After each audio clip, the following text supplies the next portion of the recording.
Hello and welcome to the Perry Connection. I'm your host, Jessie Barth, and in the studio with me is an author and a musician, a business entrepreneur, and I'm very happy to say my husband. Well, hello. And that would be Dick Barth. Long time no see. Yeah, welcome. Actually, thank you for filling in for someone that couldn't come. Sure. You know, and actually it makes perfect sense for you to be talking about your writing. And can you tell our audience what you're writing about and how they might be able to help you? Oh, sure. I guess my writing, serious writing, began about 5 or 6 years ago, and over that period of time, my interest in subject matter has matured and changed as I've written several pieces and completed them and published one. And I've become more focused on and more interested in what is the history of Perry, New York, and the people in it.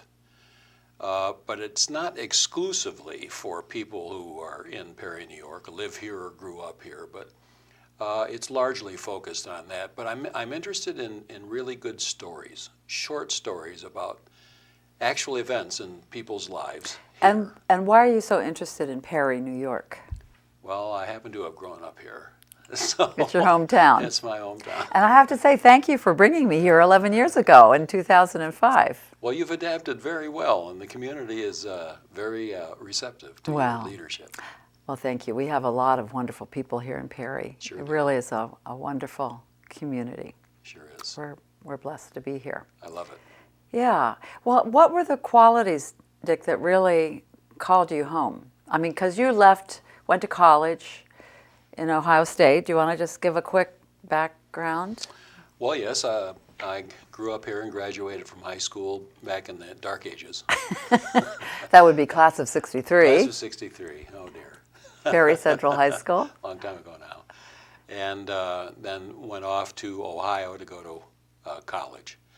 And after graduating from there with a degree in dairy science, I was From Ohio State. From Ohio State. I was in the military service in the Army for 4 years of active duty, and then worked in corporate America for 12 years, and then moved to Pennsylvania and worked in the academic world and nonprofit world for 7 or 8 years, and then went out on my own and started my own business and have had several businesses, mostly in the financial services industry since 1993 or so. I guess now you'd say that I'm retired in the sense of being retired from earning a living. Mm-hmm. But I'm not retired in the sense of having dropped out of active involvement or having my own things that I like to do and stay busy with. One of those things is fly fishing, which I had always wanted to do but never really had the time to devote to it. But picked that up last spring and have been learning.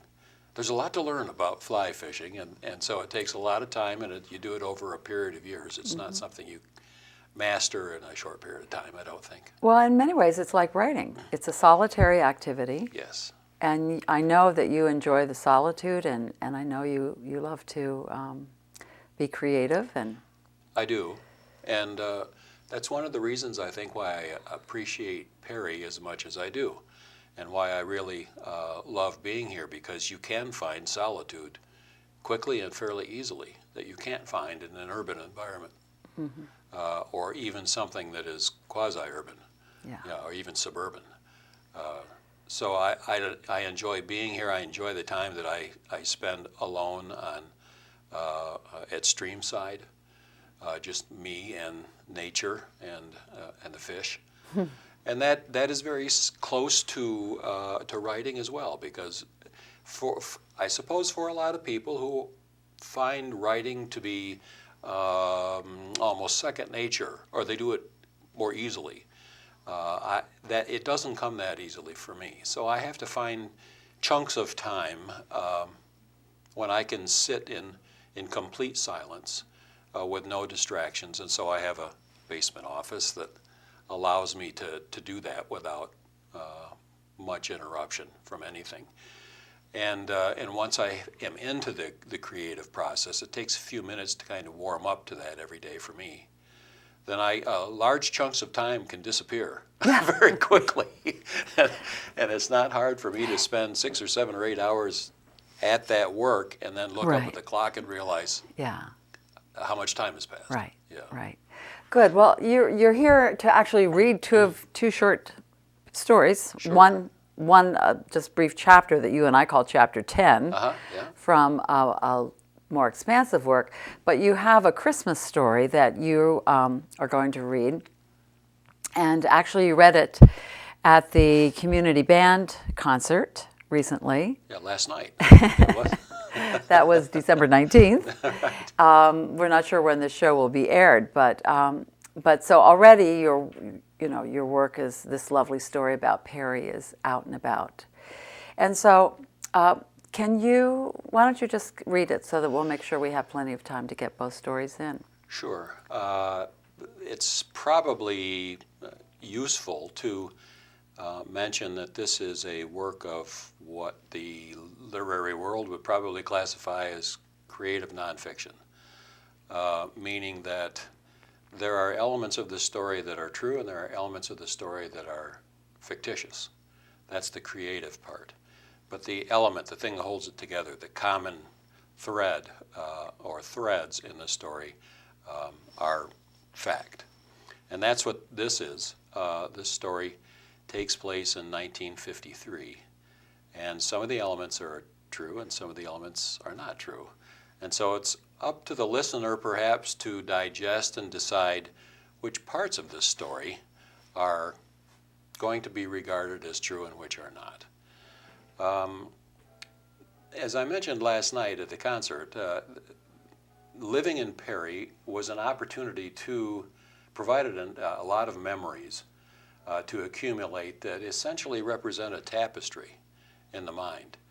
And this story, I think, evokes colorful images that you might say were plucked from that tapestry and turn into painting perhaps in words, or at least some colorful wording that might approach something. Well, it's interesting. One of the participants in the band said the whole evening at the concert that we had, the holiday concert, was Norman Rockwellian. Yeah. And this sort of evokes that Norman Rockwell period of innocence and simpler life. So these stories that I'm working on now are going to, this story is perhaps the first one that will go into the collection, but I've been collecting subject matter for short stories similar to this, and similar in length. Then I think I'm up to around 40 already, and I can't write as fast as I can think of the ideas or hear the stories from other people that I want to put into the book. So it's going to take me a while to conquer all of this subject matter. But well, we look forward to it. well, thank you. This story, as I mentioned, is in 1953, and perhaps the listeners and watchers can relate to some of the thoughts in here. And the title? The title is The Christmas Bun, B-U-N. It was a hot mid-July in 1953 in Perry, New York, and Ralphie was bored stiff. You see, school had been out long ago. Little league practices and swimming lessons at Silver Lake were over too, and no family vacation was in sight. So, out of boredom and in spite of knowing better, Ralphie went into Al Broman's Market at the corner of Short and Lake Streets and stuffed a bun candy bar into his back pocket while Al wasn't looking, then left without paying for it just to see what it would feel like. Oh. But it didn't feel good. And the candy bar didn't taste good either. It was full of shame and remorse, tastes that Ralphie had not anticipated and didn't know how to get out of his mouth once they were in there. Those tastes bothered Ralphie right through July and on into August. But then September rolled in, the seasons changed, and Ralphie became preoccupied with the anticipation of third grade and a new teacher named Miss Linus to get used to. Right after Labor Day weekend, school started for Ralphie in classroom number 114 in the East Hall of the Old Perry School overlooking St. Joseph's Catholic Church across the street. Like all the high-ceilinged, steam-heated rooms in the school, number 114 had a warm, cozy feeling that reminded Ralphie of home in cold weather. In late November, Thanksgiving came to Ralphie's class in a blizzard of colorful paper turkeys, paper pumpkins, paper pilgrims, and paper Indians. And Miss Linus recited the story of how the real Thanksgiving came about. Then the holiday itself came and went, followed by an early winter blizzard that canceled school for 3 days, forcing Ralphie into some thinking time. It was during that storm that the twin tastes of the Bun candy bar resurfaced, knocking Ralphie off balance as shame and remorse combined in a mental and moral stew that left Ralphie in a state of sorrow and despair. A few more troubling days passed, and he found himself sitting in the chair in Ed Claus's barber shop on Lake Street getting his hair cut. Now, it was well known by the kids in the area that the barber Ed Claus was actually Santa Claus's brother. Why he happened to cut hair in Perry, New York, instead of assisting his brother with present giving, was a question that didn't occur to Ralphie and his friends. Knowing full well that shame and remorse were not a strong position from which to answer Santa's telling question, "Have you been a good boy this year?" Ralphie ginned up the courage to reveal to Ed what he had done back in July. "Mr. Claus," Ralphie said, "what do you think Santa Claus, your brother, you know, would think of someone who stole something from someone else?" he blurted out. Ed, who cut a lot of kids' hair and had learned to expect the unexpected, was unruffled by Ralphie's question and didn't hesitate to reply. He spun the barber's chair around to look Ralphie full in the face and said, "Why do you ask, Ralphie?" Well, Ralphie began, now uncertain whether he should have asked a question that might blow his cover. I have a friend who wanted me to ask you." "Oh, I see. I don't think Santa would like that at all," he replied, and went back to cutting Ralphie's hair. Ralphie thought a minute and then continued, "Well, what do you think your brother would tell me, my friend, to do to make up for it?" "I think he would tell your friend to give back what he stole," said Ed. Ralphie quietly gulped, realizing he couldn't return a candy bar he had eaten, and left Ed's shop even more distressed and confused. For 3 weeks he stewed and worried and wondered how he could possibly rectify this problem that became heavier to carry every day. He knew that just giving the 25 cents that the bun bar cost to Al Broman, even if he could figure out how to do that, would not make up for the time that had passed and had magnified the cost of the deed to his soul, nor for the damage to his reputation with Santa Claus as well. Then, in the nick of time, a solution arrived at home in the form of a bank statement indicating that his Christmas Club account at Citizens Bank, which he had put 25 cents into every week for the last year, had reached full value, $13.50, including interest. As Ralphie read the letter over to himself several times, an unexpected idea bloomed in his thought, and he began to see a way out of his dilemma. He became truly inspired. The next morning was Christmas Eve day, and at 9 a.m. sharp he went to the bank and asked the bank teller for his entire Christmas account balance. He left with his pocket full of loot and walked up Lake Street Hill to a busy Broman's Market that was full of people buying groceries for their Christmas dinners. He knew he couldn't spend all of his savings because he had yet to get gifts for his sister and his folks, probably at Newberry's, and for his best friend Bill, too. Ralphie feverishly counted out half the total and pocketed the rest for later, then went quickly to the display and picked up enough candy to equal that amount, being sure to include some bun bars. He dumped his considerable heap of sugar and chocolate on the counter with satisfaction and a large grin, saying to Al, "How much do I owe you, Mr. Broman?" Al raised an eyebrow and smiled at Ralphie and his collection of sweets, then tallied the cost and put the candy in a paper sack. "That'll be $6.75, he said. Ralphie counted out the money, handed it to Al with pride, and said, "Thank you, Mr. Broman," and took 2 bun bars out of the sack as he turned to leave.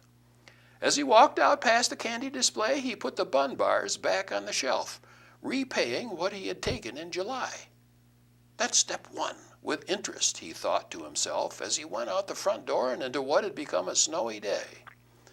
10 minutes later, Ralphie arrived at the pond in the village park that was already covered with skating kids from all over town. He smelled the familiar smoke coming from the burning soft coal in the fireplaces of the skaters' cabin, which were tended by old Mr. Johnson, who somehow always seemed needy. With clear-minded determination, Ralphie opened the back door of the cabin and headed straight for Mr. Johnson. "Merry Christmas, Mr. Johnson," he said as he extended a bun bar to the old codger. Johnson mumbled and took the bar, and without smiling, stuck it into his loose-fitting peacoat, winking at Ralphie as he returned to his work. Ralphie waited by the cabin door that led down to the ice as the skaters came in to get warm, and handed out candy until the sack was empty. The faces of the surprised skaters lit up as each one received the unexpected gift, and when all the candy was gone, Ralphie said to himself, "That's step 2. Then he left and walked back down Lake Street to Newberry's, where he spent the rest of his Christmas club on gifts for his family and friends. That night, after the Christmas Eve church service, Ralphie went to bed dog-tired but gratified. For the first time in his young life, he didn't care what else Santa may have in store for him because he'd already received a priceless gift. He had learned to redeem his self-worth, to conquer shame and remorse, and atone for his guilt. He had found freedom. And as he drifted off to sleep with the strains of Bing Crosby and the Andrews Sisters singing Silver Bells wafting up the stairs and into his bedroom, he silently thanked Ed Claus. Oh, and Ed's brother, too. All was right with the world. It's beautiful. Oh, thanks. Beautiful. It was a lot of fun writing this. And you wrote it rather quickly, didn't you? I did. Once the idea came to me and the setting was there, I knew the real facts that hang the story together. There was a man who tended the fires in the skaters' cabin. There was an Al Broman. There was a Broman's Market. There was a Newberry's. There was a Citizens Bank. And Ed Claus. And there was really an Ed Claus who cut hair and Perry. And so these things just came together kind of all at once and just appeared on the paper in a relatively short period of time, a couple of hours. Right, right. Well, I want to make sure we have time for the other story, which is just one page. I love the fact that Ralphie gained his freedom. And is that sort of a theme in your writing, building character? We're all faced with problems and dilemmas, some of our own creation. And it was interesting when you read this, several people said that they too had taken a candy bar like Ralphie. Yes. And that's something you try as a child growing up, just to see what the tastes like in your mouth. Well, but also, I guess you would call that temptation. Sure. And some people resist it, and some, deny the thing that you don't want to do. Sure. But resist it. But is this a theme in your writing? Yes. Sort of a moral story, moral to each story. Yes. There was in my book Can you hold the book up and just talk about that briefly? I don't know which camera we get this on. Saul, can you get that? When I wrote this memoir of my experience in Vietnam in 1970 and 71. Shadows from Canto. Shadows from Canto, which is the city nearby where I was stationed, the airfield I was stationed at. I wrote it in the context of these experiences being an important microcosm of the larger picture of what the United States was attempting to do and failed at in Vietnam in primarily the 1960s and early 70s. The context in that book was a moral context for me. The country probably did a very wrong thing, but we today don't pay much attention to that. And the Vietnam War was a long time ago. Especially for young people living today, they have no firsthand knowledge of the experience as we did in our time. So the moral context here is important for me, from my point of view, for lesson learning purposes. There are lessons in everything that we do that are mistakes. There's a lesson in stealing the bun bar, about how you feel about that. Yeah. There are consequences, and the consequences are often not good. But we can do something about that. We can atone for our guilt. We can redeem our self-worth by doing appropriate things in response to having made those mistakes. And we learn from those things, hopefully. Right. The part of the problem today is that the context in which people grow up now, this is purely my point of view, but I think a lot of watchers and listeners would agree with this. Today's context does not provide the teaching of character traits as it did back when we were kids. That was a thematic part of the formal learning process that we grew up with. Right. It's not a formal part of the process much anymore, and today we rely upon young people being able to copy the models of people around them. And hopefully from the family, from parents, from teachers, from business people, other people in their environment, they will kind of absorb these character traits that are good for them and good for the community and good for the country. And so your writing is a part of that, contributing to that body of I hope so. Storytelling. Yeah, I hope so. Good. Now, the time just flies, so I Yeah. want to make sure we get in this part. Yes. Can you just talk about this other work that you're doing very briefly? I can. Once again, this is a piece of creative nonfiction, and it's based on a story that happened to a man who lived in the village of Barry, who I knew quite well, and who had an incident in Scottsville, New York, when he was a young man, having accidentally run over and killed a man in the fog late one night. And so that's the core of the story, and that's about all I know about this story. Okay. And from there, it expands to create new characters and new situations around that theme. And then I haven't quite figured out how I'm going to wind this story up, but there is a moral to the whole story as it ultimately will develop. Good.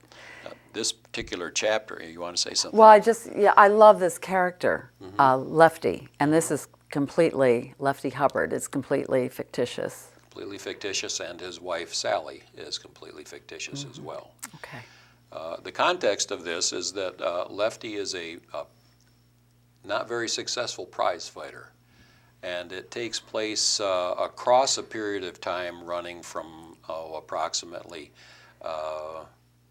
1900 until 1934, which is the culmination year of the whole story. Okay. This particular story takes place in about 1929. This particular portion of the story is about 1929. And Lefty and Sally are married. They have children. And Lefty's trying to make a go of it, but the stock market crash occurs in 1929, putting the economic bite on everybody. Good. At that time. So this is the 10th chapter in the book that is called Scottsville Road. I love it too because it's one page. What you're going to read is one page, and to get all of this emotion and beauty on one page is artistry. Well, thank you so much. I think.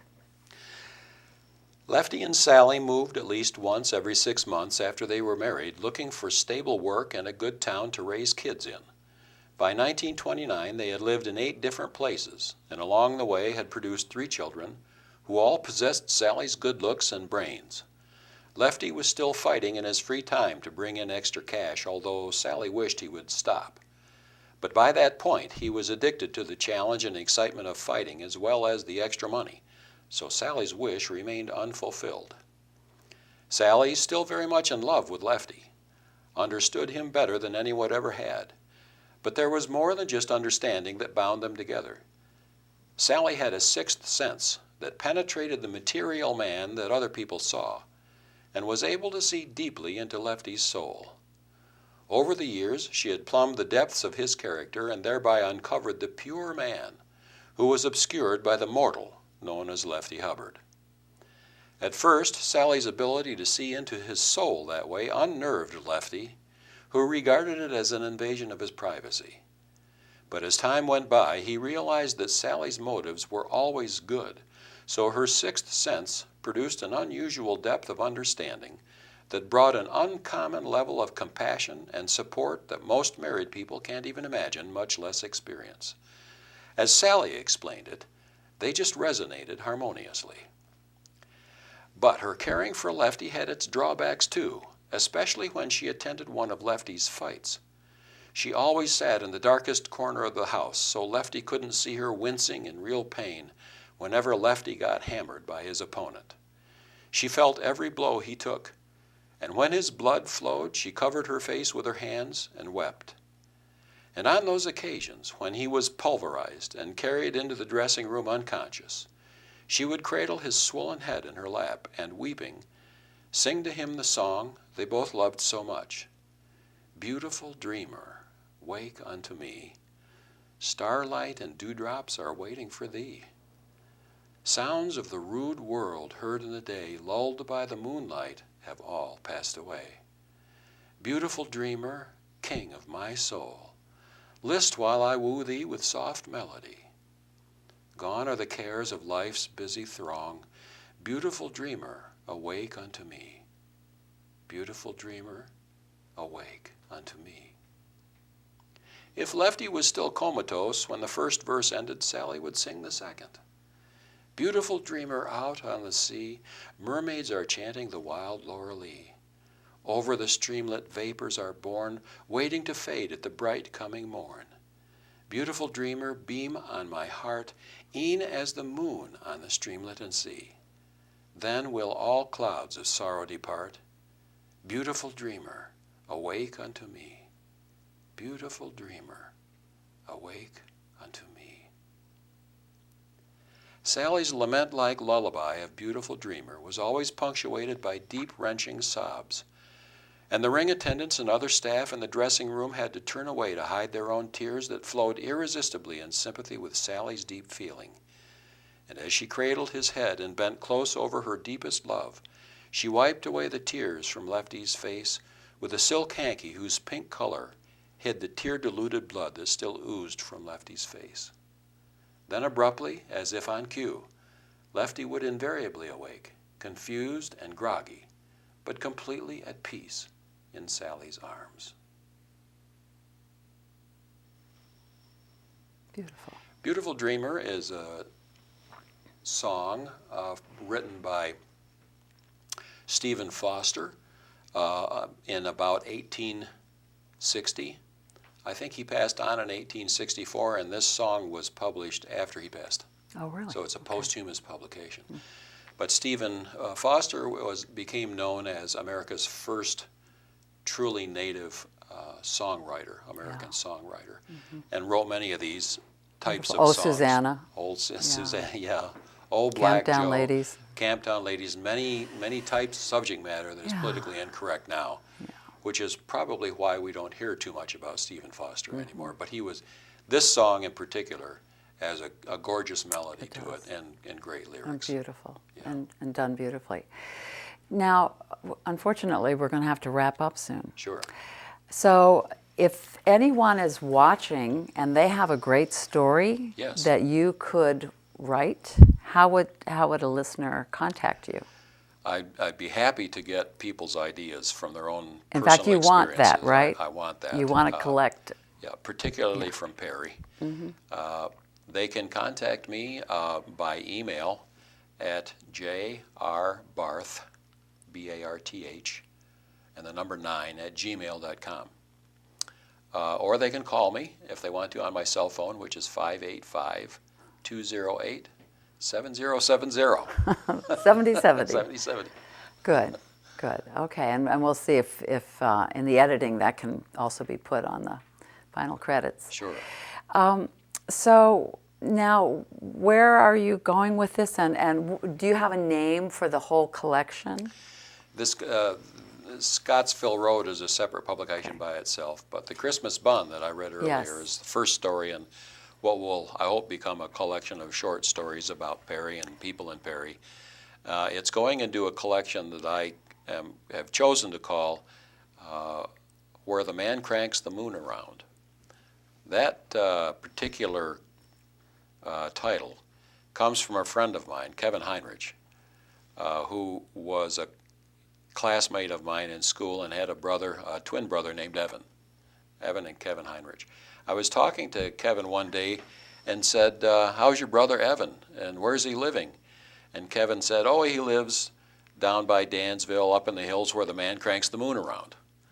I'd never heard that expression before, but the imagery that presents of a man actually back there so far in the woods that there's a mechanical device that he uses to crank the moon around the earth was just irresistible to me. So where the man cranks the moon around seems to me to be represent the idea of something that is remote. And these stories are remote in the sense that they will come from incidents that probably people would never know about outside of particular families or maybe collection groups of friends unless they get on paper and get published in something. And I've found that everyone has dozens and dozens of these kinds of anecdotes that are worthy of being used as material for talking about character and character traits and what is a necessary character for a human being to succeed and excel in life. Great. Which is my theme and my interest. Good. Yeah. Good. Well, I think you're off to a sterling beginning. We'll see. Thank you so much for coming in. You're welcome. And thank It's my you for pleasure. all you do for me and our community and family. Well, I love you, and I love the community and the people in it. Well, It's a treasure. right back at you. Thanks. Love you too. Thank Thanks. you. And thank you for joining us.